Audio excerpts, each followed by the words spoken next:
Agradeceros que estéis aquí en esta tarde tan lluviosa. Bueno, estoy hablando sin micro, ¿se me escucha bien, más o menos? Y si en algún momento mi voz flaquea, pues entonces me pongo esto, y si no por el momento me puedo quitar esto, que es una... y lo dejo aquí. Nada, bueno, si a lo mejor me voy cansando y voy hablando bajito, entonces me avisáis y me lo pongo. Pues bueno, muy contento de estar aquí, agradecer a Rafa, que un buen día hace unos meses me mandó un mail y me dijo, oye, yo soy Rafa, estoy aquí, no sé qué, y ahí nos vimos en Reina Sofía, tomamos un café, nos empezamos a entender, me dice, mira, yo no sé en qué trabajas, pero me interesa, y yo le digo, no, en esto no trabajo, en esto sí, bueno, tú, vente. Y bueno, el resultado de eso, idas y venidas, intercambio de mails, es que ahora estoy aquí. Así que gracias, estoy encantado de estar en este sitio, además es un sitio ideal para hablar de lo que vamos a hablar, que es el museo como espacio público, y también agradeceros pues el que estéis aquí, hayáis venido aquí. Ponerse delante de un público, o sea, para mí, que voy a hablar de lo público, y que el público y lo público no es lo mismo, pero de alguna manera vosotras que estáis ahí sois los que hacéis que esto realmente sea público a un nivel más de experiencia y más sensorial. Porque bueno, también está el público de YouTube, que me han dicho que lo van a colgar, entonces saludamos también al público de YouTube que pueda estar viendo esta grabación en algún momento. Este es otro público muy interesante, yo no lo sabía, lo hubiera pensado bien porque es otro público que también nos ayuda a hacer algo público. La diferencia es que a ese público yo no le siento aquí ahora, me lo puedo imaginar. Pero para imaginarme un público no me hace falta venir aquí tampoco, porque yo ya me he estado imaginando el público que podía haber aquí estos días antes que he estado preparando esta charla, y me he imaginado en un espacio y me he imaginado frente a un público. También me he imaginado que cuando llegara este momento iba a ser totalmente distinto de lo que pudiera imaginar. Y eso es lo bueno de ponerse delante de un público, que siempre es distinto de lo que imaginas, ¿no? Siempre pues te pasa algo, la digestión se te atranca, no te sientes bien, el espacio, y te hace sentirte un poco así como inestable, ¿no? Te pone nervioso, que ponerse nervioso es una cosa maravillosa. Yo siempre empiezo diciendo que estoy muy contento de estar aquí, no sé si lo he dicho hoy, pero siempre comienzo. Y hoy me preguntaba, digo, ¿será que siempre estoy contento de estar comenzando una intervención pública? ¿O es un poco por convención? O a lo mejor soy un poco mentiroso y digo, estoy contento, pero no estoy tan contento. Y entonces digo, no sé si la palabra es contento, lo que sientes cuando te pones delante de un público, especialmente un público nuevo al que no estás habituado, es una especie como de adrenalina, ¿no? Todo lo que habéis estado aquí, esto es una situación a la que estamos muy habituados, pues nos parece normal que alguien se separe del grupo, se dé la vuelta y se dirija al grupo, es lo más normal del mundo, ¿no? Pues es un actor, es un conferenciante, es un vendedor de algo, es un político, es un dirigente de alguna religión, ¿no? Que está llevando una ceremonia, pero realmente es algo muy complejo. Muy complejo. O sea, yo, de alguna manera, muchas de las cosas que voy a decir a continuación tienen que ver con esta experiencia, con un ejercicio de extrañamiento de algo que nos parece muy normal, pero en realidad es muy extraordinario, que es que alguien se separe del grupo y se dirija al grupo como si fueran desconocidos de alguna manera. Es decir, lo ordinario sería que nosotros estuviéramos hablando, pues, dando un paseo por el campus o en el museo, como antes hacíamos con Rafa, o en un bar. Eso es lo ordinario. Separarse del público y crear aquí una especie de vacío es una cosa extraordinaria. Y la creación de lo público tiene que ver con esa especie de inestabilidad, tiene que ver con las distancias, con la posibilidad de estar juntos y estar separados al mismo tiempo. Por eso en la creación de lo público tuvo tanta importancia la prensa, que cada uno podía comprar, se la llevaba a su casa, leía la opinión de los demás y dice, pues yo pienso como fulanito, menganito, estamos juntos. O antes de la prensa incluso el intercambio de cartas, ¿no? Tú estar con alguien, pero no estás con alguien, me están entendiendo, no me están entendiendo, te permite también reinventarte y cuando lo haces en vivo pues te da así como un cosquilleo, te sientes vivo. Entonces, cuando yo digo que estoy contento, a lo mejor simplemente tiene que ver con esta sensación de decir, ahora tenemos que sostener esto. Sostener es una palabra importante. Yo creo que todos estos días que he estado trabajando por aquí, me se lo dije a Rafa, digo, bueno, le he dado muchas vueltas a muchas ideas, que es como un puzzle. Yo soy fan de los puzzles, me encanta. Los hacía de niño y ahora los he recuperado. y se me van las horas haciendo puzzles, ¿verdad? Y entonces, yo creo que de todo lo que voy a decir, que muchas cosas llevo tiempo trabajándolas, esto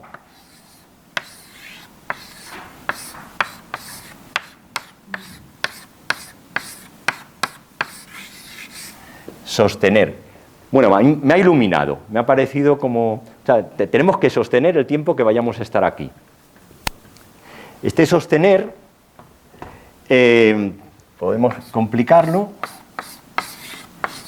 y poner sostenernos. Decirlo, tenemos que sostener y sostenernos a través de este tiempo.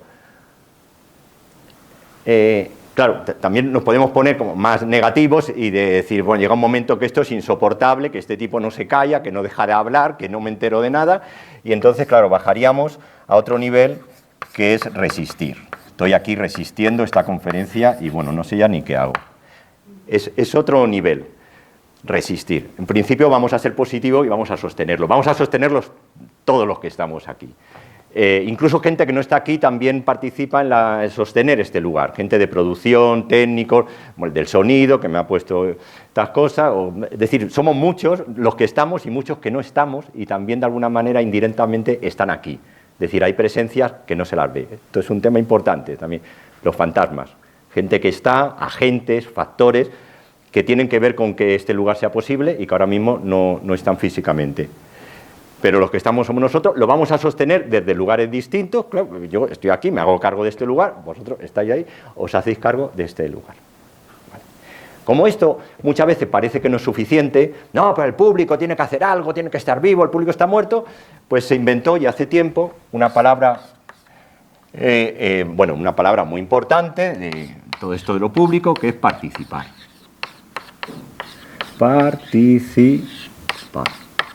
¿Verdad? Que nos suena a todos mucho, participar. Yo he desarrollado un proyecto de investigación en los últimos años, luego vamos a ver algunas imágenes, que es una crítica de la participación, del discurso de la participación, porque me parece un discurso tramposo. Entonces yo puedo decir, bueno, yo voy a hacer participar ahora, ¿no? Todos a temblar, os voy a sacar aquí, tenéis que hacer algo. Bueno, vosotros ya estáis participando, no hace falta. Por el hecho de venir aquí, ya estáis participando. Ese es un nivel básico de la participación, invisible, pero es el más poderoso. Si queremos cambiar algo de lo público, hay que pensar en estos niveles básicos que pasan más desapercibidos. O sea, el hecho de que hayáis venido y estéis aquí escuchando esto es un nivel grandísimo de participación.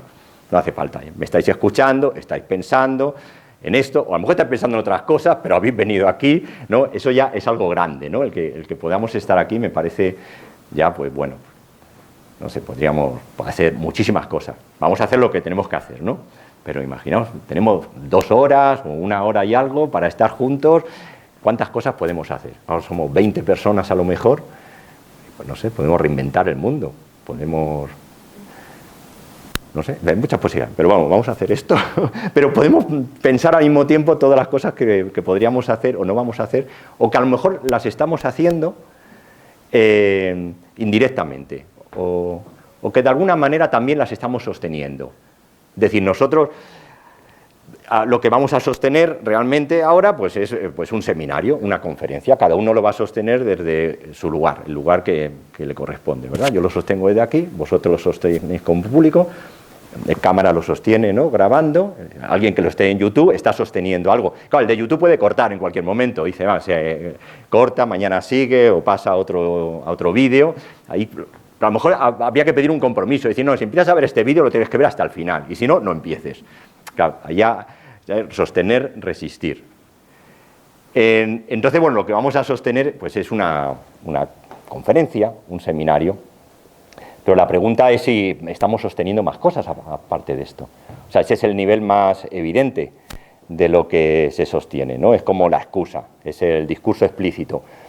Pero al mismo tiempo hay otras capas, otros niveles menos evidentes que también estamos sosteniendo.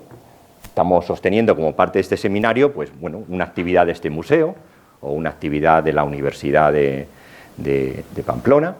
Estamos sosteniendo un espacio público, ¿no? Esto es un espacio público que forma parte también de otras esferas públicas más grandes. Estamos sosteniendo la producción cultural de Pamplona, de algún modo, o sea, es una pequeña gota de agua, pero estamos sosteniendo pues la esfera pública basada en las actividades académicas pues, de este país, o de Europa, o del mundo, ¿no?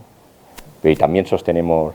Cuando se alargan los tiempos, antes hablábamos de los tiempos cortos, los tiempos largos, nosotros vamos a estar aquí relativamente poco tiempo, ¿no? Una hora, hora y pico. Entonces es más... Bueno, es más difícil percibir estos otros niveles. Pero imaginaos que tuviéramos que estar aquí una semana. Ahí sí van a aparecer otras cosas, ¿no? Y vamos a hablar de lo que tenemos que hablar, pero a través de eso empezarían a pasar otras cosas. Esta cita que he puesto aquí, claro, veis también participar, esto es parte de un puzzle que vamos a continuar completando, pero bueno, participar veis que es una cosa más puntual, sostener implica que hay que estar aquí, pues, no sé, sosteniendo el conocimiento a través de las artes, sosteniendo una forma de transmitir el conocimiento, que es esta de que alguien habla y otros escuchan. A lo mejor hay otras formas también, pero bueno, es parte de una convención. Pero lo que decía antes, claro, participar es más puntual, ¿verdad? Es una actividad... Estas son formas de compromiso, de implicarse dentro de un espacio. Puedes ir a un espacio y decir, bueno, si quiero participo y si no, no participo, así puntualmente. Claro, te puedes decir, no, por el hecho de ir ya estás participando. Entonces, bueno, tú vas al museo y desde que entras en el museo estás sosteniendo ese espacio público. Y claro, resistir, luego vamos a hablar, pues implica otro nivel. Sí. Pero esta cita me la encontré hace 2 días en la Biblioteca Nacional. Ya tenía todo esto bastante preparado y, bueno, es parte de una exposición que se hizo en el CCCB de Barcelona, en el Centro Cultural, y es de Buckminster Fuller, ¿no? Que es el que inventó la cúpula geodésica, que son estas cúpulas así como geométricas que ahora están en todos los sitios, una estructura sostenible. Y bueno, y es una de estas citas que dice que no vamos a ser capaces de pilotar nuestra nave Tierra durante mucho tiempo más, a no ser que entendamos que es una única nave y que nuestro destino común, tenemos que ser todos o no seremos ninguno. Es una cita de estas así como impresionante, que dice, bueno, ¿qué tendrá que ver conmigo esto de la nave Tierra y del destino común? Y al mismo tiempo pues tiene un pensamiento muy bonito, ¿no? Pero podemos bajar de nivel, pero tiene que ver con temas que vamos a hablar y de pronto me crucé con ella de casualidad, son de estas cosas del destino y dije, bueno, la traigo para acá. Entonces una pequeña nave, además que tiene forma casi de nave, y también tenemos un destino común. Bien, pues voy a comenzar a desplegar todo este mapa de ideas. A ver, alguna cosa más antes de empezar es, por ejemplo, hablar del... Vamos a poner cielo y tierra, ¿verdad? Estos son como cielo y tierra. Vamos a hablar en gran parte de teorías, de ideas que tendrían que ver de alguna manera con el cielo, porque las ideas son como muy grandes, ¿verdad? Son como... Parece que lo explican todo y luego pues, explican algunas cosas, no tantas. Pero por otro lado, no vamos a perder de vista pues, lo que estamos haciendo, que es el nivel de la práctica, ¿verdad? Teoría y práctica, que es todo 2 planos importantes. Práctica pues, es la experiencia sensible que obtienes a través del hecho de estar en un lugar, ¿no? Es lo que te entra más por los sentidos. Y relacionado con la teoría, no es exactamente la teoría, pero también pues habría una cosa que son como ciertos ideales o aspiraciones que tiene que ver con la construcción de lo público. Entonces, bueno, lo añado ahí. Pongo esto porque mi trabajo es realmente teórico. Yo soy como investigo en el campo de la teoría del arte, pero es una manera de entender la teoría muy en relación de la práctica. Yo que ando ahí y por eso, pues antes he contado esto de estar delante del público, de ponerse nervioso, de este lugar así como más de tierra, ¿no? Más está la tierra. Este lugar es importante para pensar también lo público, no solo como una abstracción o como una forma de administración económica, política, sino pensar lo público como un espacio de emociones, a lo mejor, ¿no? Que decíamos antes. Es decir, ¿qué quiere decir que un espacio es público? Claro, bueno, es una etiqueta. Un museo, pues es un museo público. Un ministerio es público. La escuela puede ser pública o privada. Pero a nivel cualitativo, no cuantitativo.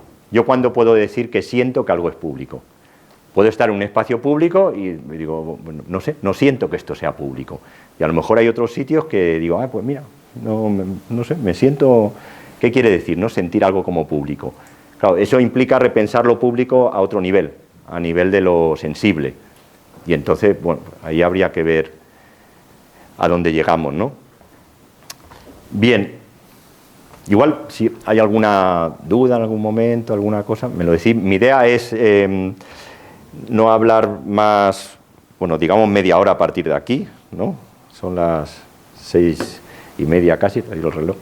Y luego es proponeros una sesión de trabajo, porque ya todas estas ideas tienen que ver con un proyecto que es la construcción de un imaginario, de un museo imaginario de las cosas públicas. Es decir, imagínate, tenemos que hacer una exposición de cosas públicas, res pública, pero es un museo imaginario. Ahora vamos a hablar de los museos imaginarios. ¿Qué cosas meteríamos en ese museo? Entonces, bueno, es un ejercicio, ¿no?, de creación, no... pues un ministerio público, no, sino realmente que nos parece que es importante que esté en un museo de lo público. Bien, y estas son algunas referencias que voy a utilizar voy a tener más o menos en algunas de ellas para llegar al final, pero bueno, para ir viendo dónde nos situamos. Esto es un proyecto de creación de un amigo, Vicente Arlandis. ¡Hey, Vicente! Se lo mandé a él también que lo viera. Y se llama ¿Qué pasa cuando no pasa nada? Entonces lo ha hecho en varios museos. Esta imagen es del IBAM y consiste en pasar una noche en un museo. Yo antes, cuando veíamos las salas del museo, me imaginaba, ¿no?, esas salas tan grandes, pues habitándolas, ¿no?, simplemente estando. ¿Qué pasa si estamos en el museo de una manera distinta? Entonces, él utiliza 3 referencias al comienzo. Bueno, hay una consigna muy básica. Antes se le dice al público que vaya a ir, o los participantes, o quien, no sé cómo llamarlo, que lleven un saco de dormir, que lleven algo de comida para compartir, la cena y el desayuno. Y la propuesta luego es muy básica. Están allí, él comparte 3 referencias, que son las siguientes. Por un lado, habla de algunos episodios en el siglo XIX de destrucción de máquinas. ¿Os acordáis? Los obreros destruyendo las máquinas porque se quedan sin los puestos de trabajo. Esto lo dice en relación a un artículo de Ito Steyer, que lo tenéis en internet, que se llama El museo como fábrica. Y bueno, plantea pues el museo como un lugar de producción. En inglés, ¿no? Museum as Factory. Y entonces le cuenta a la gente, bueno, este lugar en el que estamos produce obras, produce exposiciones, es una forma de producción, es una industria que tiene un modo de funcionamiento. Y luego comparte también una experiencia suya, personal, de cuando era niño, porque su padre estaba en una fábrica en los años 70, imagino que sería, ¿no?, la transición, y la fábrica estaba ocupada, los obreros habían ocupado la fábrica, y entonces él me contaba y cuenta aquí que recuerda ir a la fábrica y pues comer, pues iban todas las mujeres con los hijos y él se ponía a jugar con los otros niños corriendo entre las máquinas, ¿no? Entonces, pues, para un niño, pues correr entre las máquinas, jugar en ese espacio que generalmente es para trabajar, pues debía ser algo muy excitante. Entonces comparte estas ideas y luego, pues bueno, pues invita a pasar el tiempo, y ahí pues ya depende del grupo que pasen unas cosas, otras, y si no, simplemente se está. O sea, básicamente, muy sencillo, es estar en un espacio utilizándolo de un modo que no es el habitual, ¿no? A esto, que es estar en un espacio utilizándolo de un modo que no es el habitual, le podemos llamar ocupación. Ocupaciones, por ejemplo, si cuando acaba el tiempo de esta charla decidimos quedarnos aquí toda la noche. Pero claro, hay problemas, ¿no? Para que la gente va a venir los técnicos, no nos podemos quedar, pero bueno, decimos sí, nos queremos quedar. O sea, una ocupación da problemas, pero luego eso se ha llevado al mundo del arte para ocupar de una manera menos problemática, pero sí produce una impresión sensorial, ¿no? Como que entras a una sala de un museo y ves pues algo que no te esperabas, pues un bailarín a lo mejor, o un grupo de gente sentada en el suelo tomando la merienda. Entonces dice, bueno, pues están ocupados, ¿no? Tiene la sensación de que este espacio está ocupado. Como cuando entras al servicio, no, está ocupado, vale, no entro. No, no, está ocupado, pero puedes pasar. Ah, sí, seguro puedo pasar. Bueno, vale, pasa. Entonces ya pasas así porque no sabe muy bien. Está una gente haciendo unas cosas que... Eso es ocupar. Ocupar lo podemos poner aquí. Tiene que ver con resistir. Porque ya ocupar nos tenemos que poner un poco más serios, ¿no? Ocupar, resistir, implica más decir, bueno, nosotros estamos aquí y, bueno, y también te proyectas hacia afuera de otra manera, ¿no? Sostener, sin embargo, es como más light, más soft, tendría que ver con habitar. Es un término que yo utilizo mucho. Y habitar es simplemente estar en un sitio con los canales de percepción abiertos. Es decir, tienes que estar como un poco relajado para habitar. Habitar implica estar en un sitio y al mismo tiempo poder irte. Es como estar y no estar. Es decir, es cuando, bueno, pues cuando ya te relajas, estás en algún lugar. No siempre en la casa, porque en la casa uno puede estar muy estresado también, ¿no? También se puede habitar el autobús, se puede habitar el campus, se puede habitar, es una sensación sensorial en la que uno dice, a veces tiene que ver con la espera, cuando estamos esperando, por ejemplo. De hecho, leí hace poco alguien que decía que la espera, pues decía justamente qué pasa cuando no pasa nada, y él decía lo que pasa en la espera. La espera es lo que pasa cuando no pasa nada. Entonces, esa sensación de estar no haciendo nada y que parece que te abre los sentidos y empiezas a ponerte en relación con ese lugar, te fijas en cosas que no te fijarías, ¿no? Hay otro nivel de relación con el espacio. Pues eso sería habitar. Para habitar hace falta otro tipo de temporalidad.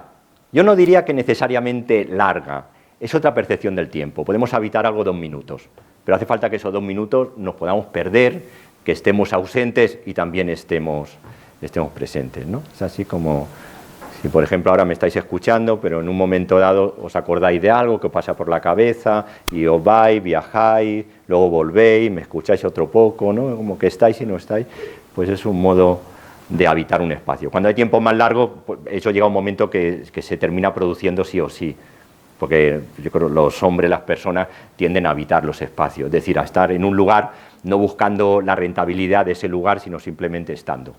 Eso es una experiencia interesante, sobre todo en nuestro tiempo, que parece que siempre tenemos que estar haciendo algo. Entonces, por eso se habla mucho de habitar. Ocupar es un poco más estresante. Sin embargo, yo lo que voy a defender aquí es que de este nivel, de donde se produce una inteligencia, podemos llamar inteligencia sensible, inteligencia emocional, que da sentido a este otro nivel. Entonces está bien, porque yo veo la representación, luego vamos a ver ejemplos, pero cuando yo noto que hay esto detrás es cuando me parece que esa forma de ocupación está sostenida o está produciendo otros niveles de inteligencia. Entonces luego a lo mejor la ocupación es un fracaso, pero esto no va a ser un fracaso nunca, esto te lo llevas. Estos son pues gente que está en un espacio, nosotros nos quedamos esta noche aquí, luego bueno, va a ser un fracaso, nos van a echar a patada, pero durante esta noche van a pasar aquí cosas, nos tenemos que organizar, tenemos que ver, nos vamos a conocer, eso no lo llevamos. Es una experiencia que vamos a tener, no nos lo quita. En ese sentido siempre es un éxito habitar las cosas. Las ocupaciones suelen acabar mal a veces y otras no. Y hay otro ejemplo que también quería compartir para comenzar, que es este, que es un ejemplo parecido. Bueno, esto tiene que ver, este es a gran escala, ya consiste en estar 24 horas juntos. Es así porque consiste en un grupo de personas que se reúnen en un espacio durante 24 horas. Esto ya es como 100 personas son, además. Son 100 personas en un espacio 24 horas. Y lo he traído aquí porque la última vez que se hizo, se ha hecho 2 veces. Una se hizo en el año 2000 y la segunda fue como parte de un programa de actividades que se llamaba el Museo Ausente, que es un programa de actividades cuya finalidad es repensar cómo tiene que ser el Museo de Artes de Bruselas. En Bruselas no hay un museo oficial de artes, está el BILS, que colaboraba en esto, y esta actividad que se hizo con el Kunsten, que es un festival de artes escénicas en sentido más amplio, pues bueno, ahí colaboraron, y una de las actividades que se programaban, algunas ocurrían en el museo, en el BILS, donde había una programación, pero otras ocurrían fuera, ¿no? Es esta idea de que el museo ocurre aquí, pero ocurre en nuestros lugares. Y en este caso, pues se encerraba 24 horas. Está en negro porque no hay documentación, nadie va a hacer fotos, nadie va a grabar nada, nadie sabe lo que ahí pasa, simplemente pasan un tiempo. Lo que pasa es el tiempo. Pero sí hay una idea interesante que inspiró este ejercicio, que que es el momento en el que el rey Balduino, el rey de Bélgica, renuncia a sus poderes de rey para no firmar la ley de despenalización del aborto. Entonces el rey Balduino es católico, no quiso firmar esto y dejó el poder durante 24 horas. No hubo poder, ¿no? Un tiempo suspendido. Durante 24 horas, ¿no? Entonces, en la antropología se estudia mucho. Cuando mueren los reyes, se abre un periodo en el que todo vale. Bueno, esa idea de tiempo suspendido, pues tiene que ver con el habitar. Cuando habitamos algo, el tiempo se suspende, de algún modo, ¿no? Empezamos a quedar un poco por ahí, fuera de juego. Vale. Y esto formaba parte, claro, como era una actividad para repensar qué puede ser un museo. En la historia de los museos, yo antes ponía lo de imaginar, los ideales, imaginar, tiene mucho que ver con los museos imaginarios. Es decir, bueno, todo el espacio artístico pues es un espacio que te proyecta la imaginación, pero quizá el museo todavía más, porque como las obras están quietas, pues tú te imaginas lo que podría ser, ¿no? ¿Verdad? Te dispara la imaginación. Bueno, hay muchos museos imaginarios, por eso yo he propuesto uno de las cosas públicas, pero este es un libro de André Malraux. En realidad este libro es un recorrido de André Malraux por la escultura y el arte antiguo, se llama El Museo Imaginario, pero hay una reflexión que me interesa traer aquí, porque ya es parte digamos, de la dinámica que os quiero proponer para pensar lo público. Él dice que las cosas que están en los museos están descontextualizadas, lo cual es cierto, ¿no? Se han sacado de sus lugares y se han traído al museo. Y dice que esas obras ya no tienen una referencia directa al Cristo o al personaje que representa, ni siquiera a los lugares. Antes del siglo XVIII, pongamos por caso, o bueno, tendríamos que irnos más para atrás, el arte estaba en los lugares, estaba en las iglesias, o estaba en las casas reales, o estaba en las plazas públicas, no estaba, cumplía unas funciones, luego en el museo pues se reúnen todas estas obras. Y entonces dice, al final, el museo obliga a dudar de cada una de las expresiones del mundo que reúne, pero me interesa cómo sigue, a interrogarse sobre lo que las agrupa. Eso es lo que piensa. Preguntarnos por qué estas obras están aquí reunidas. El resultado de esa pregunta es el sentido que le demos a la esfera pública, o a lo público, al tipo de espacio público que sostiene el museo. Es decir, ¿por qué esto está aquí junto y no a otras obras? Antes de continuar con esto, hay otra reflexión que también la quiero traer, ¿no? Pero me quedo con esto de preguntarnos qué agrupa las cosas, cuál es el interés para agrupar las obras, ¿no? ¿Cuál es el principio, el relato, el discurso que da sentido a esta reunión de obras? Pero luego vi que Malraux realmente recupera una versión positiva de la descontextualización, que esto sí me pareció muy interesante, porque generalmente se critica descontextualizar las cosas, ¿no? Por eso, antes Rafa me decía que un artista no quería que sus obras fueran al museo, ¿verdad? Porque, bueno, el museo, pues allí está todo al lado de todo mezclado, pero el museo pues te quedas ahí como una especie de supermercado, ¿no? Pero curiosamente, Malraux lo que hace un ejercicio a la inversa. Entonces, él lo compara con la lectura de una obra dramática al margen de su representación. Todos hemos leído teatro sin ir a verlo, no pasa nada, no es un pecado, se disfruta muchísimo. Es decir, tú te lees una obra de Shakespeare y el disfrute está garantizado, casi 100%, ¿no? Vas a ver a Shakespeare al teatro y ahí hay un riesgo. A lo mejor te lo pasas bien y a lo mejor no. Pero el texto es el texto, está ahí y leemos teatro y es maravilloso. Lo digo porque ya hace tiempo parece que el teatro no hay que leerlo, no sé qué. Bueno, eso ha sido una jugada como bastante, no sé, dudosa, de dudoso sentido, yo diría. Y también habla de oír la música al margen del concierto, ¿verdad? Pues afortunadamente podemos oír música, aunque no sea en directo, y también la disfrutamos y nos hace viajar. Y dice que al margen del museo se ofrece el más vasto dominio de conocimiento artístico que el hombre haya conocido. Es decir, el museo está también más allá del museo, ¿no? Es como una anclita, pero el museo ocurre por fuera del museo. Es importante que esto pase, porque si el museo no ocurre por fuera del museo se va a quedar un poco muerto, ¿no? Pero yo ahora quiero recuperar esto de qué es lo que hace que las cosas, ¿no? Como decía, preguntarse por lo que agrupa las cosas. Este proceso de descontextualización, bueno, nos puede dar pie a teorizar un montón de cosas, pero también va en paralelo a cuestiones de tipo político, económico. Los museos empiezan a hacer, pues es el resultado de los botines de guerra, ¿verdad? Yo me voy a luchar, me traigo las obras que puedo, André Malraux, por cierto, estuvo detenido por tratar de robar una obra de Camboya. O sea, que llevaba lo de la descontextualización como práctica, ¿no? No solo era una teoría. Y entonces, bueno, estos son franquicias de museos en Abu Dhabi, en los Emiratos Árabes.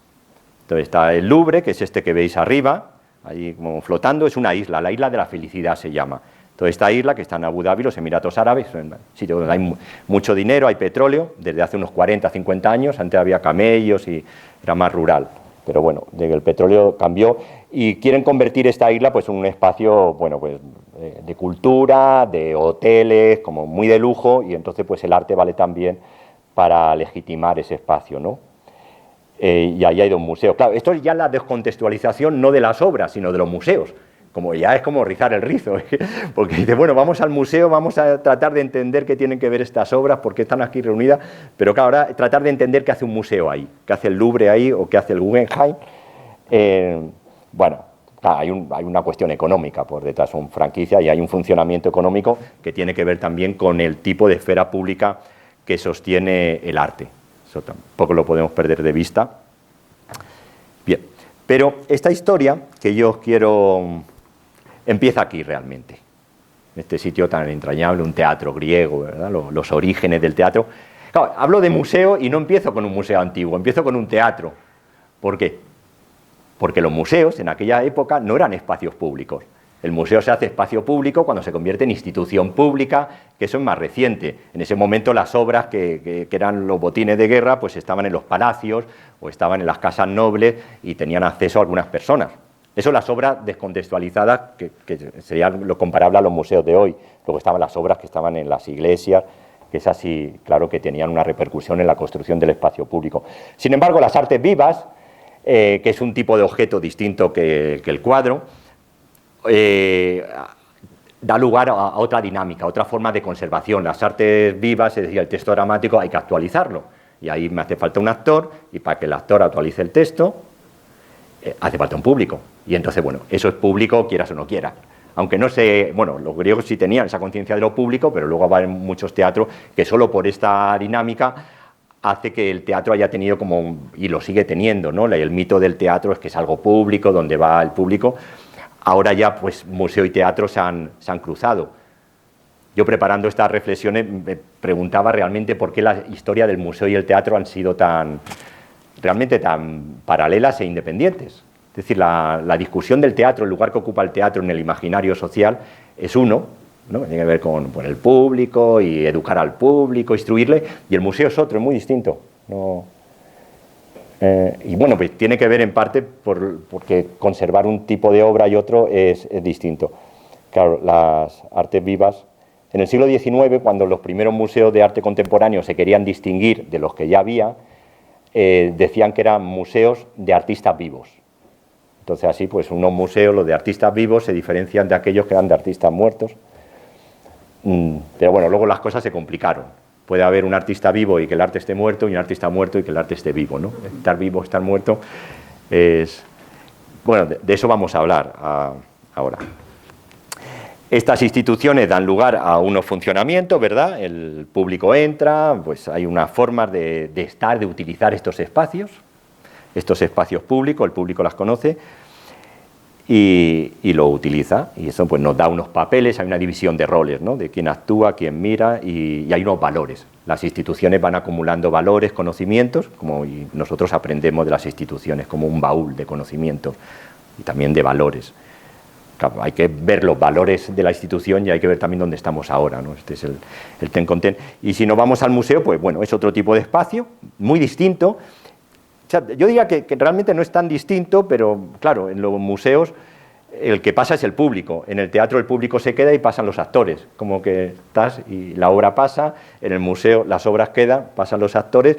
Ahí es una dinámica muy, muy distinta, pero también está asociado a discursos muy diferentes, ¿no? Entonces, bueno, hay que pensar qué es lo que vamos a hacer ahora, ¿no? Pensar esto. Y podríamos añadir a esto otra institución más, que es la universidad, que bueno, pues ahora mismo ya universidad como espacio de producción de conocimiento y el arte como espacio también de producción de conocimiento, pues se ha cruzado. Pero claro, es otra institución, es otra caja de Pandora, yo no me voy a meter con esto ahora, pero es otro tema muy interesante, ¿no?, para ver la institución universitaria y la institución artística cómo se cruzan. Bien, la reflexión de la dimensión pública del museo por parte de los artistas tiene una larga historia. O sea, yo voy a citar solo algunos ejemplos para contextualizar un poco la trayectoria y llegar a donde quiero llegar. Esto es la época del conceptualismo, ¿verdad? Broad-Tires se inventa un museo ficticio, que es el Museo de las Águilas. Es un museo que se inventa. Entonces, su obra es hacer un museo dentro del museo, pero a través de esa ficción de museo cuestiona también el papel del museo. Y se pregunta cuál es el papel de lo que representa la vida artística en una sociedad. Vale, esta es la pregunta realmente nuestra, ¿no? ¿Qué representa la vida artística en una sociedad? Y bueno, esta es una obra de museo-teatro, ¿no? Esto es como una escenografía, poco recuperando la historia colonial de los museos, el pasado colonial del museo, instalada a su vez dentro de un museo. Las posibilidades de ponerse en diálogo con el museo como institución son muchas. Esto se llamó la crítica institucional de los años 60-70, pero luego ha habido intervenciones más performativas. Y esta concretamente no tiene que ver tanto con la crítica de la institución, sino al contrario. Esto es una artista de Bosnia-Herzegovina, de Sarajevo, y lo que hace es pedir ayuda a otros museos para denunciar el hecho de que después de la guerra en Sarajevo los museos siguieran cerrados. Entonces ella le pide al museo que censure una obra suya como señal de protesta y solidaridad con esos museos que están cerrados. Eso es justo lo contrario, porque a veces siempre el museo se le critica, no sé qué. Esto es como la necesidad de recuperar esos espacios públicos también instituidos, ¿no?, institucionales. Y aquí hay otro ejemplo de la sala de turbinas de la Tate Gallery en Londres, de Tania Bruguera, ¿no?, una artista cubana, y en este caso pues son dos policías montados a caballo, donde hacen los movimientos que suelen utilizar en las demostraciones para controlar al público. Entonces el público está allí. Entonces, bueno, tiene que ver mucho con esto que hablábamos antes de ocupar. Claro, aquí la ocupación se transforma casi en una forma de representación. Es decir, tenemos el público y estos, aunque no sean actores, pues realmente se convierten en los actores, ¿no? Los dos policías a caballo y el público ve lo que ocurre. Bueno, se representa pues el gesto político de introducir en el museo a estas formas, ¿no?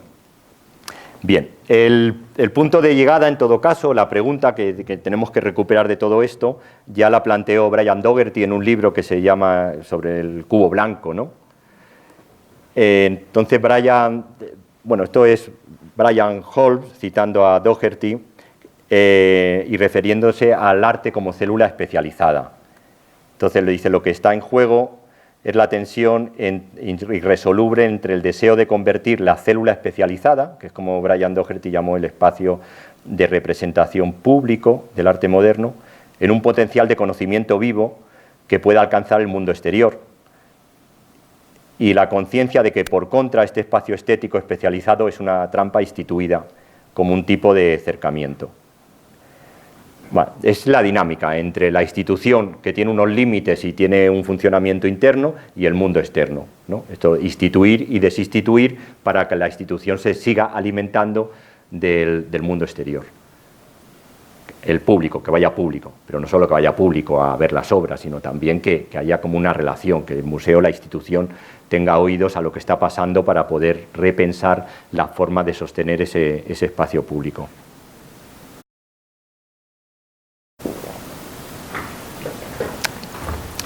Bueno, para repensar esto, yo os propongo una perspectiva que la voy a llamar escénica, por llamarla de algún modo, que en realidad es una perspectiva espacial, contextual, situada, ecológica. Habría muchas palabras, pero realmente no me voy a meter porque cada una de estas palabras está unida a una tradición de pensamiento y crítica, y me voy a lo más sencillo, que es hablar de la escena. Y para hablar de la escena voy a recuperar la etimología de escenografía, que es una etimología muy sugerente, ¿no? A veces cuando no sabéis bien o queréis repensar una palabra, os vais al diccionario a ver lo que dice el diccionario, y a mí me ilumina mucho. Y si no se ilumina, ir a la etimología, que eso ya ilumina casi siempre. Entonces, la etimología de escenografía tiene dos posibilidades, en realidad no está claro. Por un lado está esquené. Esquené es como un cobijo, es un espacio para cobijarse, es como una cabaña o una tienda de campaña. Entonces, esquené es una cabañita donde los actores se cambiaban, ¿no? Porque en los escenarios griegos no había construcción, entonces había una cabaña y ahí el actor, entonces es una construcción frágil, precaria. Antes hablamos de Oteiza, ¿no? De los espacios de cobijo. Bueno, pues un teatro, y podríamos pensar que un museo es también un esquené. Claro, un museo es una construcción súper sólida, no es frágil, pero podríamos preguntar qué hay que hacer para fragilizar esa construcción. O sea, para a nivel sensorial, pensar que arquitectónicamente muy sólida, pero sin embargo lo que ahí está pasando tiene algo de frágil, de vulnerable, ¿no? Entonces ahí estaríamos en esa idea de esquené, de refugio. Pero luego hay otra etimología de escenario, que es esquiá, que significa sombra, que es la sombra que proyecta, pues imaginaos si la cabaña es a lo mejor una tela en el desierto, tú te cobijas debajo de la tela y la tela proyecta una sombra. De Platón, en el mito de la caverna, jugaba con estos dos lugares, ¿no? Con la caverna y las sombras. Y bueno, la sombra es también muy sugerente, porque un museo, igual que un teatro, está lleno de sombras, ¿no? De fantasmas, de cosas que representan otras cosas que no están, de imágenes como las fotografías, ¿no? que vemos antes, que parecen fantasmales, fotografías de principio de siglo, ¿no? En la colección de aquí del museo. Hay algo fantasmal, ¿no? En los museos. Por eso lo de pasar una noche en un museo es algo muy sugerente.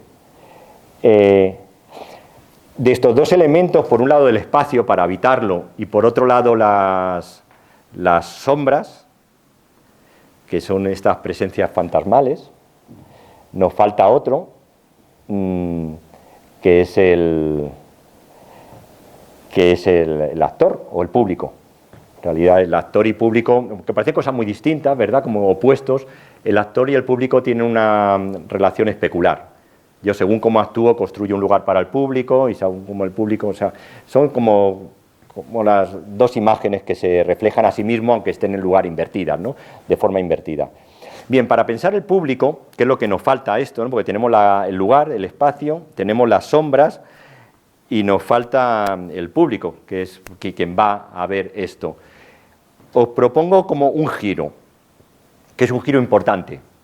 Os propongo entender el público no como vosotros que estáis ahora, ahí enfrente mía, sino como una especie de tercera instancia o tercer ojo que nos está viendo y frente al cual nos estamos representando, tanto vosotras como yo. Es decir, todos estamos sosteniendo esta representación académica frente a ese tercer ojo, que ese tercer ojo puede ser muchas cosas, ¿no? Puede ser la institución, puede ser el arte, el género, el éxito, puede ser la ley, el público, la idea que tenemos de teatro o la idea que tenemos de conocimiento. O sea, nosotros aquí estamos sosteniendo un relato del conocimiento, pues esto es como una ceremonia, una conferencia donde una persona hablando trata de transmitir una serie de conocimientos. Quizá hay otras culturas donde el conocimiento se transmite de otra manera, ¿no? Pero sostenemos esa idea de que el conocimiento se transmite a través de la palabra teórica, de la reflexión. Y esto lo podemos ver aquí materializado en esta construcción. Antes en el museo ha habido cosas que me han recordado. En el K2M, en Móstoles, en Madrid, hay algo parecido. ¿Veis? Que es como si fueran las gradas, estuvieran dentro del museo. Esto es el Museo de Riga. Y si nos sentamos en esas butacas, veríamos las obras que están abajo. A lo mejor hay actores o a lo mejor está el público simplemente. Es decir, pero estamos todos dentro del museo. Tanto los actores como el público estamos dentro del mismo espacio. Y por llevar esto a la práctica, podríamos pensar en esta obra, Narración instantánea, de Dora García. Esto lo presentó ahora, bueno, es una obra más antigua. Es la imagen de la izquierda, es la de Dora García. Ahora hablo de la otra. Consiste simplemente en que hay una persona con un ordenador que va describiendo al público que pasa. Entonces el público va andando por el museo y en algún momento se tropieza con una pantalla y se da cuenta que lo que está leyendo es una descripción de él. Porque dice el chico de rojo, la mujer de verde, ahora se para, empieza a leer lo que estoy escribiendo y claro, y te sientes observado. Ese tercer ojo es al que me refiero. Cuando tú te das cuenta que por estar en el museo estás ya actuando. Es esa conciencia, cuando vosotros también estáis actuando por estar aquí, ¿no? Como si alguien nos estuviera mirando. Entonces tomas conciencia de, pues sí, pues estoy en un espacio y estoy actuando. Entonces ya pues miras a ver cómo te quieres poner. Lo otro es una obra escénica, curiosamente, que consiste en lo mismo, son 2 años más tarde, bueno, no sabemos, puede ser una coincidencia o no, de un director argentino que hace también este tipo de intervenciones públicas y hace lo mismo pero en otro tipo de espacios. Yo la vi en una estación de tren. Entonces, fijaos la diferencia entre ver esto en un museo o verlo en una estación de tren. O sea, el efecto es parecido, estás en la estación de tren esperando y ves en una pantalla que se está describiendo a la gente que pasa. Al principio no sabes muy bien a qué corresponden esas descripciones, pero luego ya te haces cargo del juego y te das cuenta. Entonces, como que alguien nos está observando. La pregunta es, ¿cuál es la diferencia entre que alguien nos esté observando en un espacio público, en este caso la estación de tren, o que alguien nos está observando en un museo? Es muy distinto, ¿no? Es distinto. Bueno, en el caso del museo te haces cargo de lo que sostiene el propio museo. O sea, te haces cargo de la dimensión pública del espacio artístico en el que estás. En el caso del museo. En el caso del espacio público, bueno, pues te siente, alguien me está mirando, pero tú no identificas ese ojo con la Renfe, por ejemplo. No, es como distinto. Pero en el caso del museo te da la impresión de que ese ojo que te está mirando de alguna manera es la institución, ¿no?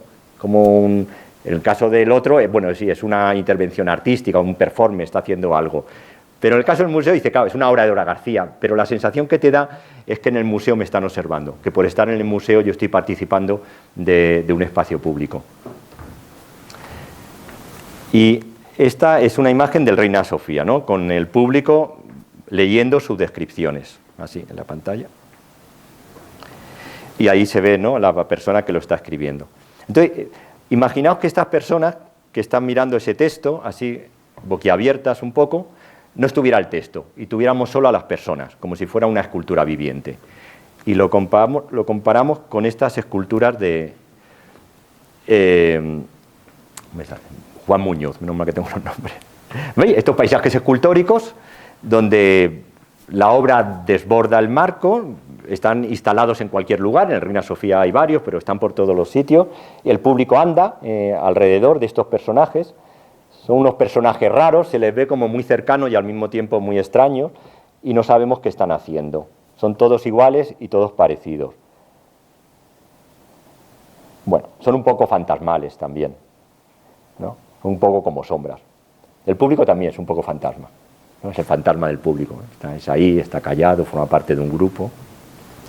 Entonces, esta es la perspectiva de trabajo que os planteo, ¿no? Esto de ver frente, de alguna manera, qué estamos sosteniendo, ¿no? ¿Qué estamos sosteniendo, pero también qué nos sostiene? Como hacer la pregunta de las dos. O sea, nosotros estamos sosteniendo ahora pues una determinada forma de entender el conocimiento a través del arte o lo que queramos, y también, de alguna manera, eso nos sostiene, pues si estamos estudiando, somos estudiantes o nos dedicamos al campo, ¿verdad? Sostenemos algo y algo nos sostiene. Eso que sostenemos es el espacio público. Y tenemos que preguntarnos si ese espacio público nos sostiene también o solo lo sostenemos.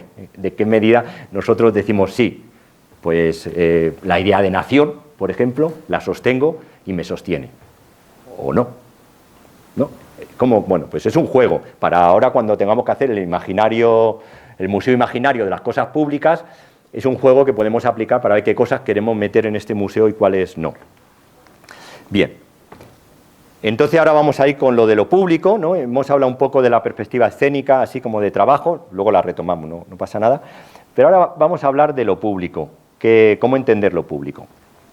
Bueno, 5 minutos y... Bueno, esta frase es maravillosa, lo público es cosa de todos, pues esto podía estar en un museo dentro de 3 siglos cuando se hiciera una exposición sobre lo que fue el siglo XX o el siglo XXI, ¿no? Es una frase que podía ser un eslogan de cualquier campaña política o, bueno, el público somos todos. En esta frase hay dos problemas. Una es ver qué es lo público, pero hay otra que es más complicada, que es ver quiénes somos todos.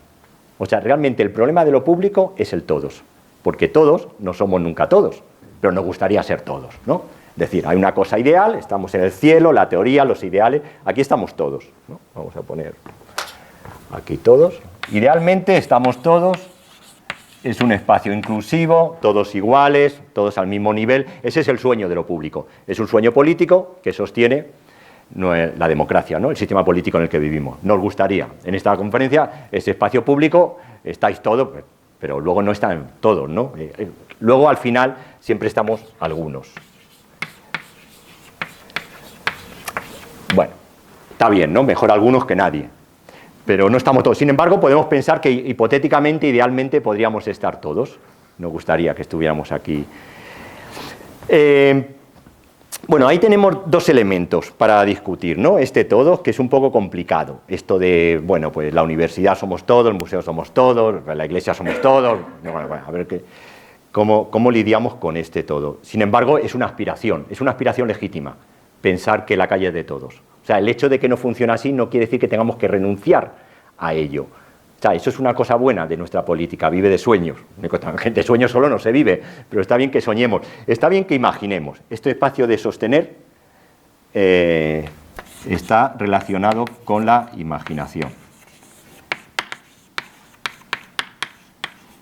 Con la imaginación de una situación, que es la situación en la que estamos, ¿no? Y esto lo imaginamos. Bien, el público siempre ha sido acusado de ser un fantasma. Estas son algunas referencias. Decir que el público es un fantasma, como decir que la política democrática es siempre fatal, eso está desde los comienzos de la democracia. No es que la democracia esté en crisis ahora, la democracia está en crisis desde los comienzos. Siempre fue un sistema político como muy controvertido frente a otras opciones más.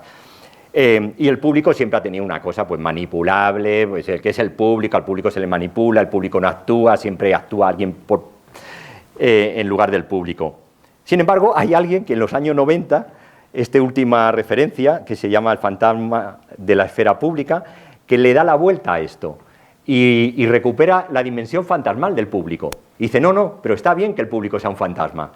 Porque mientras que sea un fantasma es algo incierto y mientras que sea algo incierto lo podremos seguir repensando.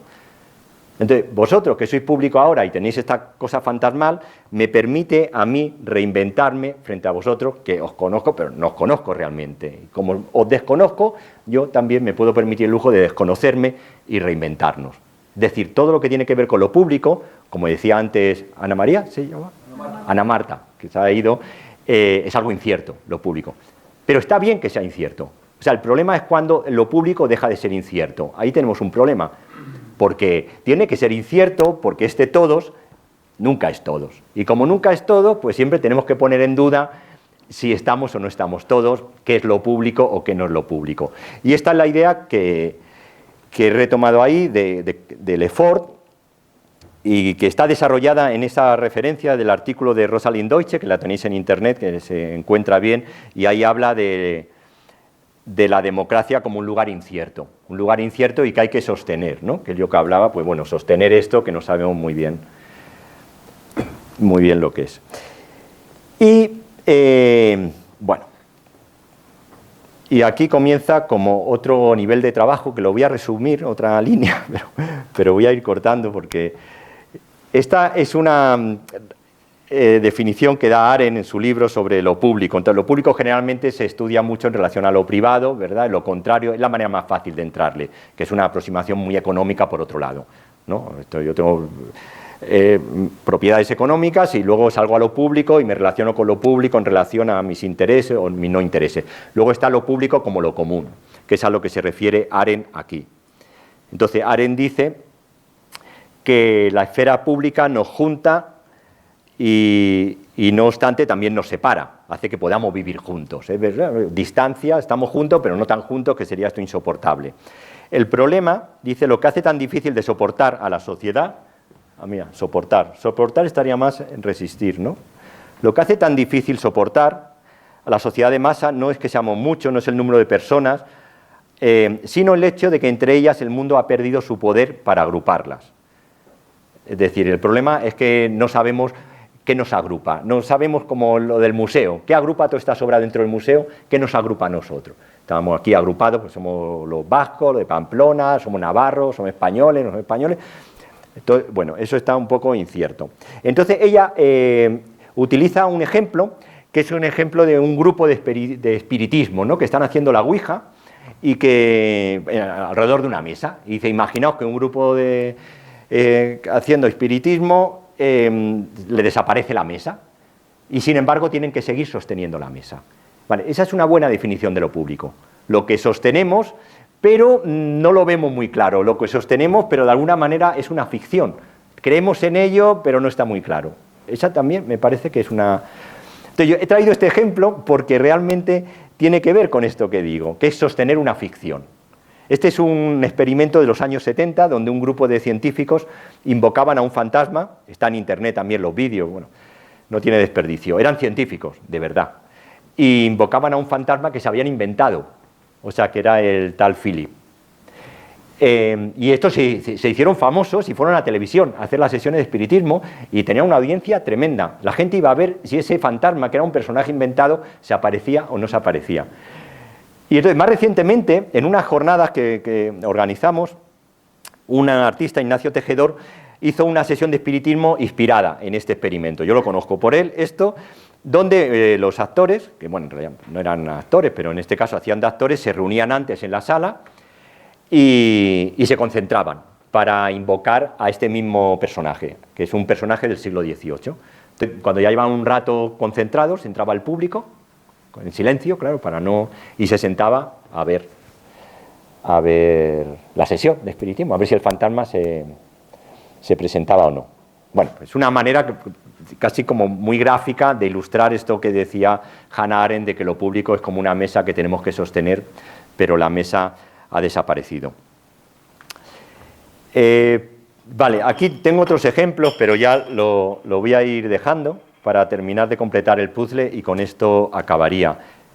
Esto es otro, bueno, esto no tiene tampoco desperdicio, es una sociedad de lectores que desde hace 30 años se reúnen para leer el Finnegan's Wake, que es un libro, ¿verdad?, que es imposible saber qué significa, que es un ejercicio sonoro, un ejercicio de imaginación, que es un libro que empieza con la última palabra y que se continúa con la primera, con lo cual es circular, es decir, es infinito, no se acaba.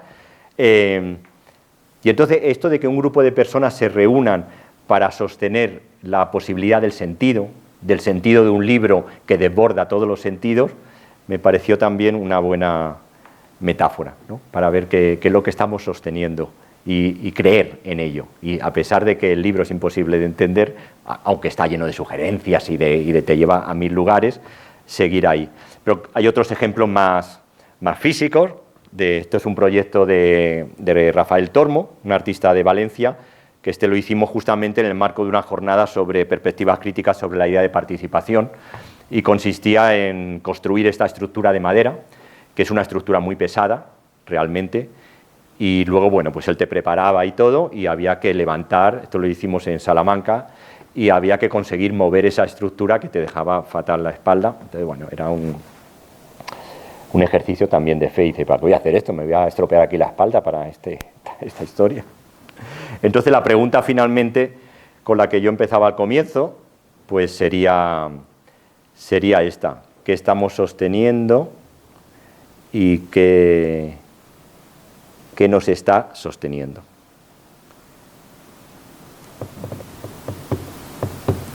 Ahora voy a hacer un pequeño experimento, que lo quería hacer al comienzo, pero se me ha pasado, y es simplemente, pues, bueno, sostener algo juntos. Bueno, ¿qué podemos sostener? Así, rápidamente, sin movernos demasiado. Muy sencillo, ¿no? Pues podemos sostener un silencio. O sea, podemos sostener todos juntos un silencio durante un cierto tiempo y pensar durante ese tiempo qué estamos sosteniendo. Un silencio. Solo un silencio, o algo más que el silencio. No sé, bueno, hay que experimentarlo. Entonces, os propongo estar como un tiempo todos en en silencio, ¿no? Sosteniendo algo juntos, que es el estar callados. Y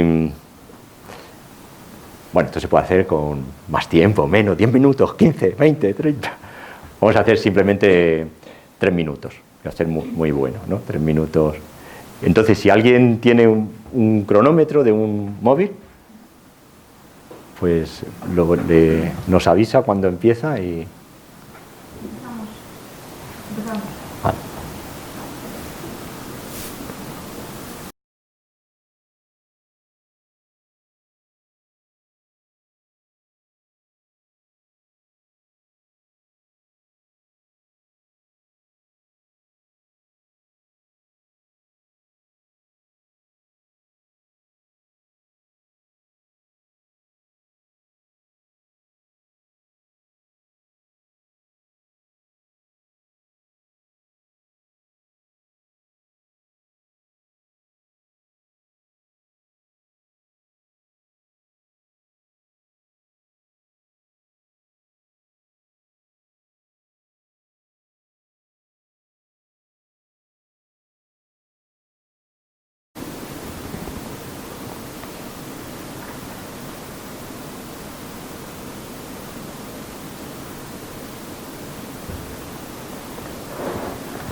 ¿Ya está? Muy bien. Gracias por sostener el silencio. Maravilloso el silencio, ¿eh? Bueno, ahora entonces tendríamos una posibilidad, que yo lo que había pensado inicialmente era dividirnos en 2 o 3 grupos de trabajo para poder discutir esto más en petit comité, y que cada grupo propusiera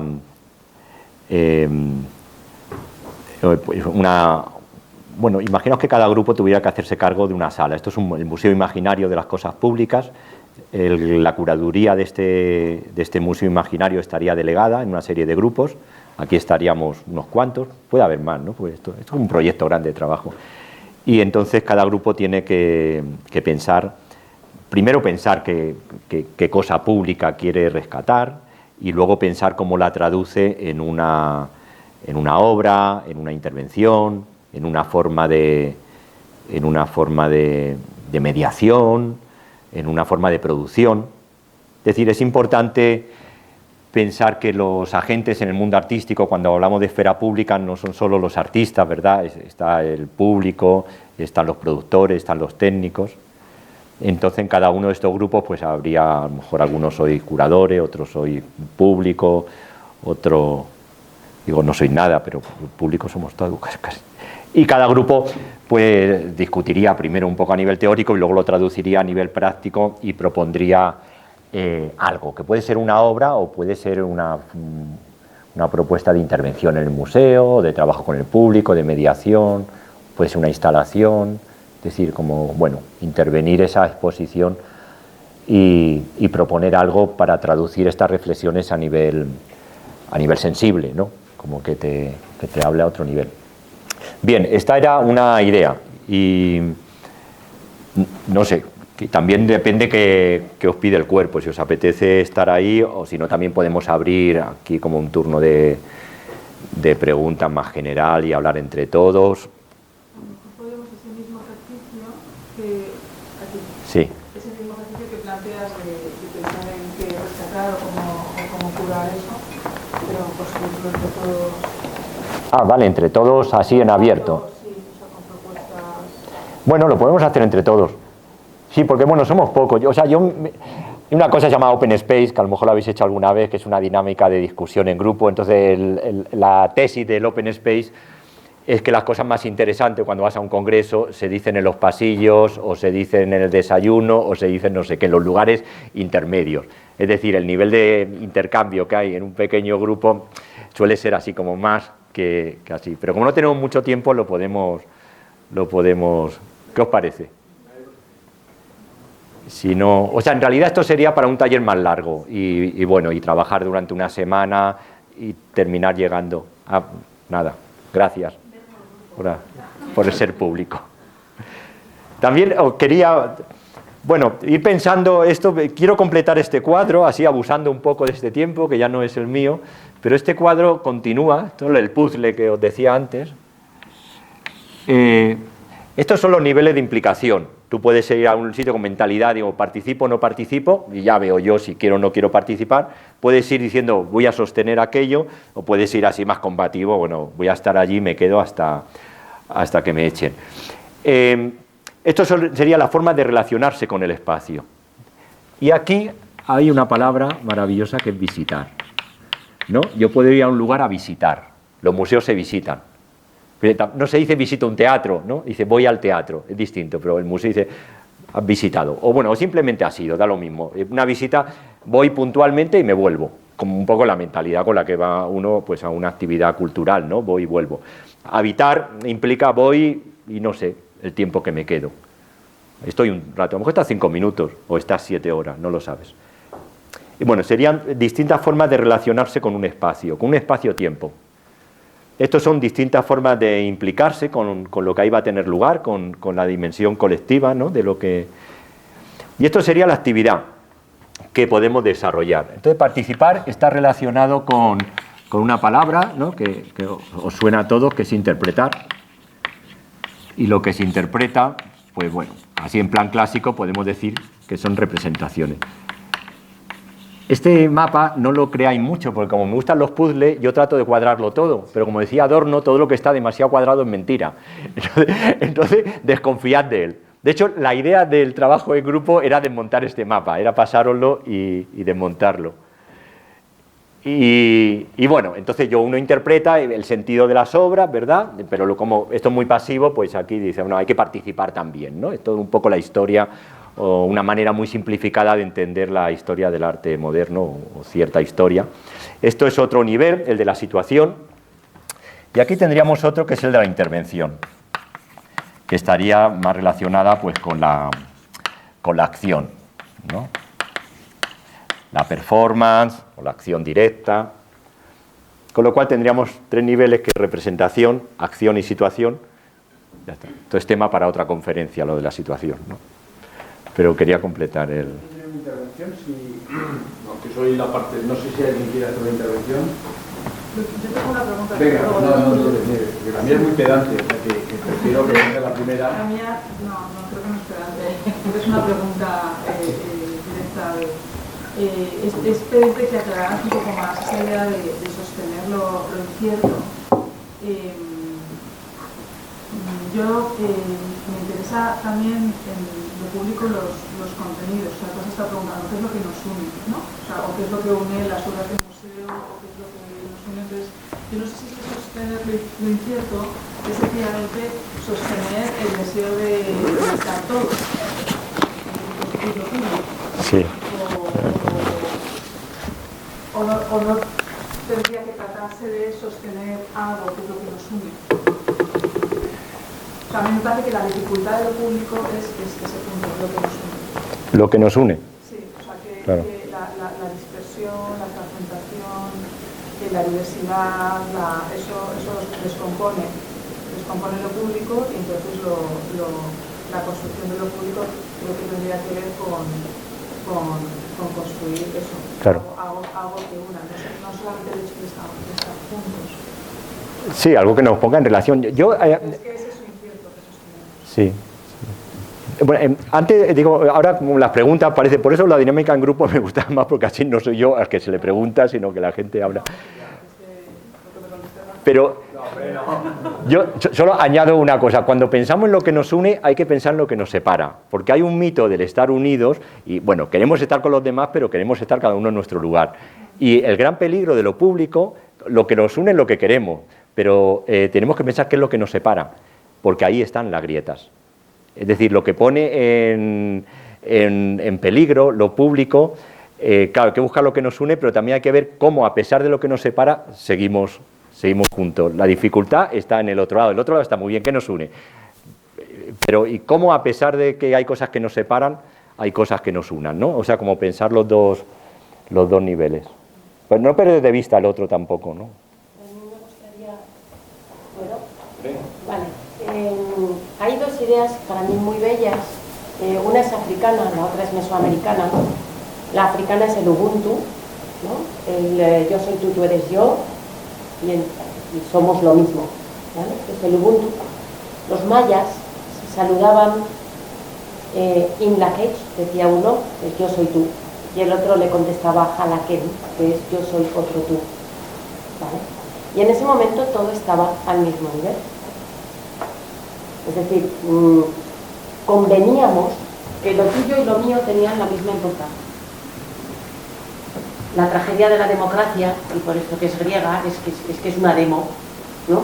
Entonces, como es una demo, pues nos hemos dotado de una serie de normas que son provisionales y que nos permiten sostener la ficción de que somos todos. Pero a mí en tu mapa, y hablando de lo que dice Jim, a mí en tu mapa me falta ese sentido, ese Ubuntu, ¿no? El sentido tiene para mí y reconozco que el tuyo tiene para ti. ¿Sí? Me falta el sentido, me falta la convención y me falta el objetivo común. Entonces, para mí, lo que sostenemos tiene que tener sentido. Para participar tiene que tener sentido para mí, y si no lo tiene, resistiré. Claro, claro. Y si no tengo una convención de que estamos aquí, es decir, si no hubieses estado tú como elemento catalizador, probablemente no nos hubiéramos juntado a los que nos hemos juntado. O sea, tiene que haber ese objetivo, esa chispa, que nos permita hacer la demo. Entonces a mí me faltarían eso en el mapa para enmarcarlo dentro de lo que dices tú, ¿no?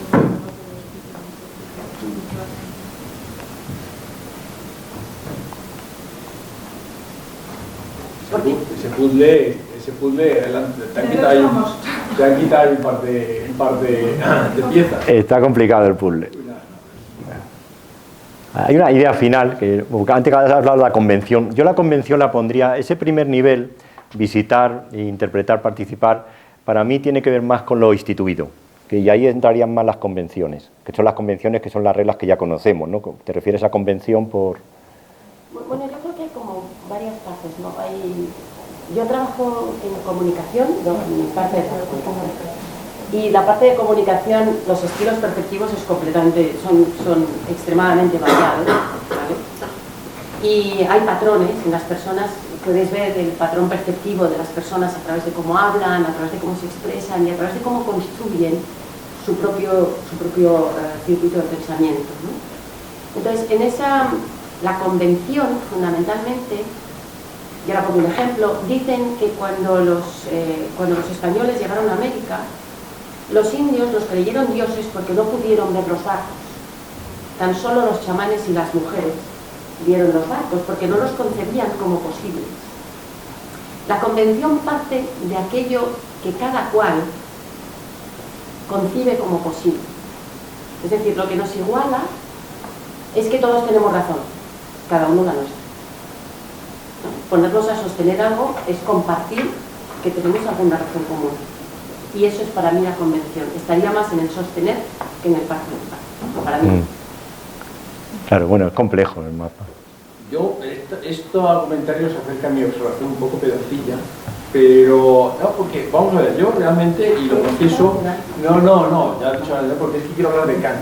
He venido aquí a hablar de Kant.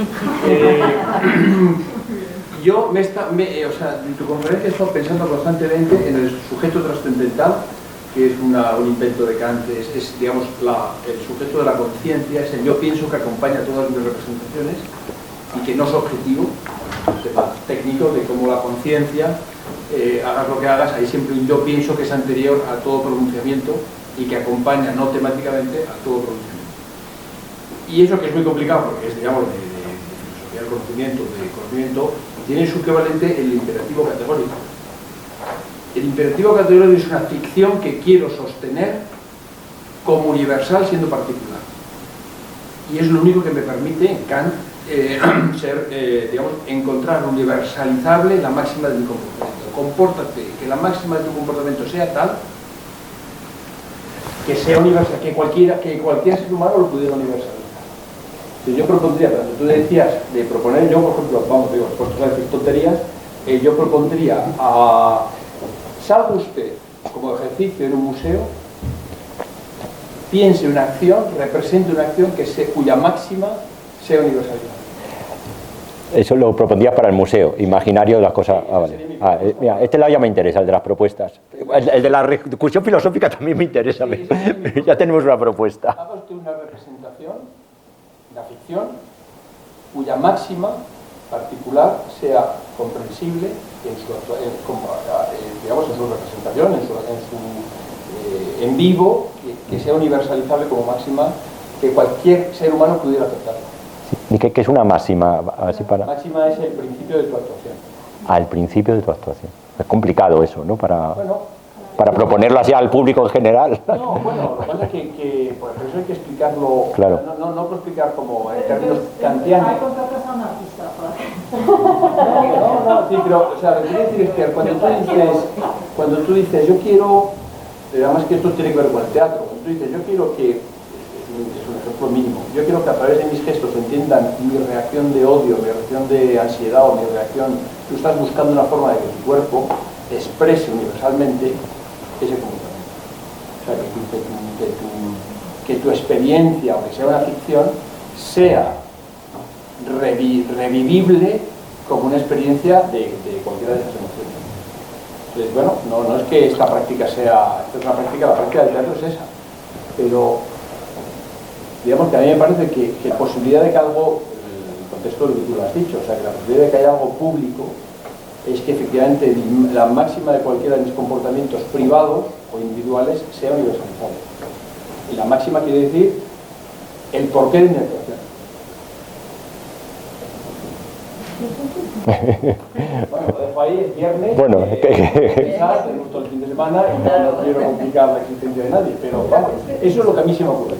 Ya. Este ejercicio de proponer este museo imaginario de lo público lo has desarrollado, ¿no? Es un proyecto. Lo estamos ahora mismo, están haciendo. ¿Y no sabes qué tipo de propuestas?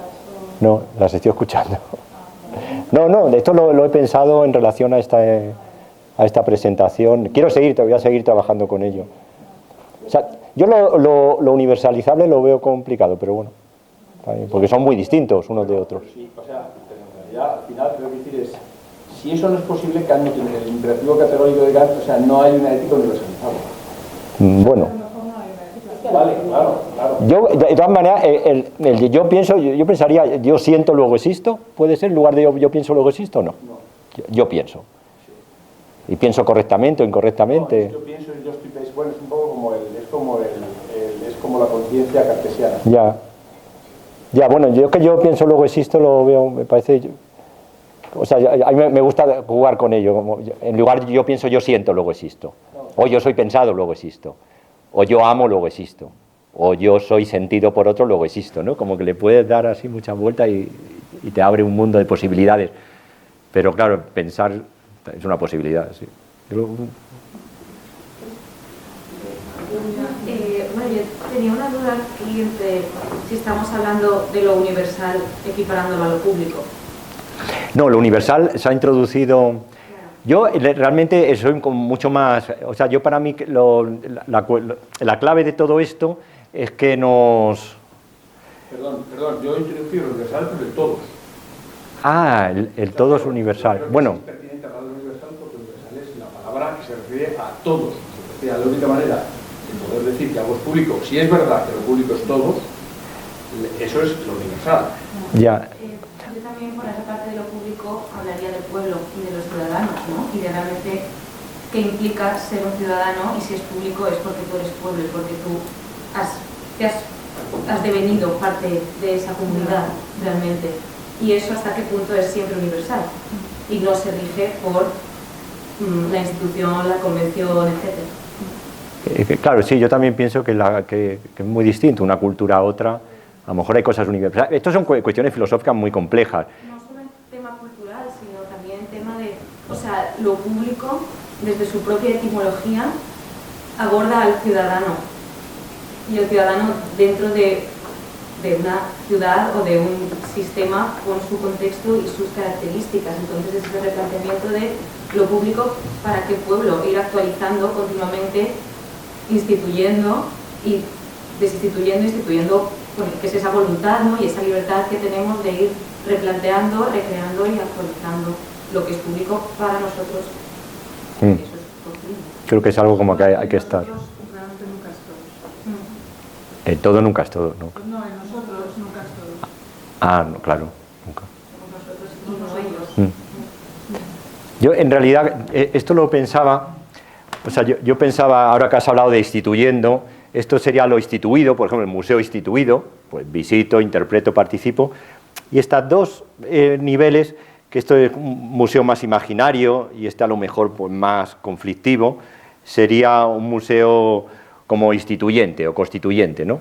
O sea, yo creo que lo instituido debe estar siempre desinstituyéndose e instituyéndose nuevamente, por lo que tú dices, porque lo público pues siempre está cambiando, el todos, pues no somos, cuando pensamos ahora en ese todos, es distinto de cuando se podía pensar hace 50 años, ¿no? Donde a lo mejor la inmigración pues era un fenómeno muy distinto al de ahora.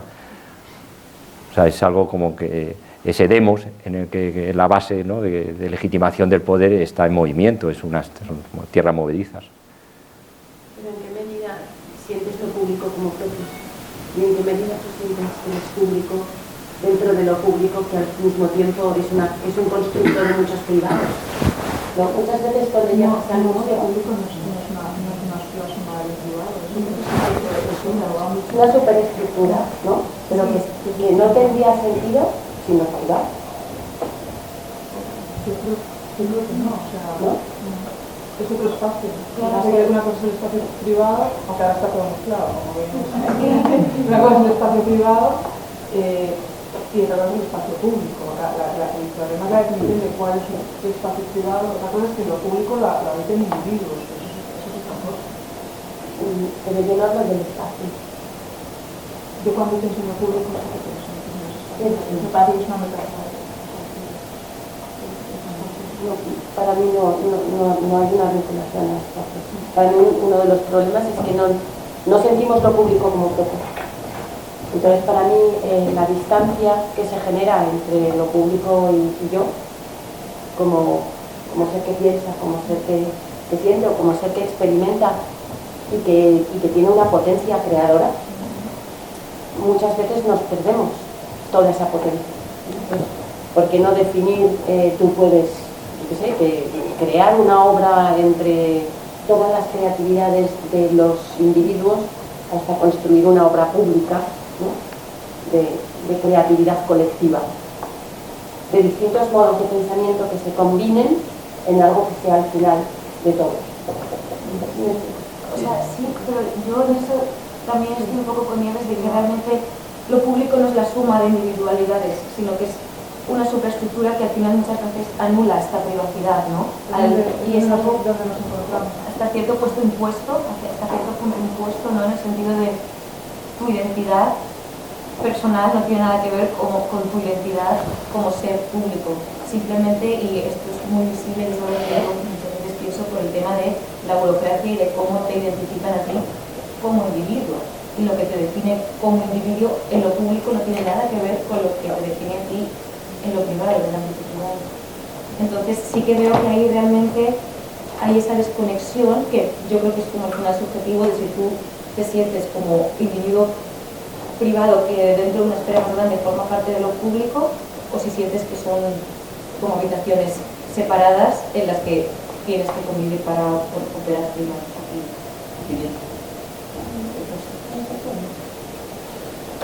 No sé si ahora que yo creo que bueno la idea del museo imaginario desde este punto de vista, de las posibilidades del museo imaginario es nos lo llevamos a nuestra habitación, cada uno, hay que dormir con ello, hay que llevarlo al monte, hay que sentirlo y que encuentre su hueco para que esto se asiente.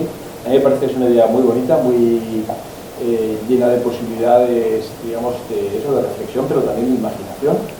Y bueno, a lo mejor seguramente lo que tenemos que hacer es emplazarnos después de Navidad, cuando haya pasado los turrones y todas estas cosas, y saber, y volver a tener una reunión contigo, que sería un placer, para saber cómo habitamos o cómo amueblamos ese museo. Muchas gracias, Óscar, para construir. Y hasta la próxima. Gracias a vosotros.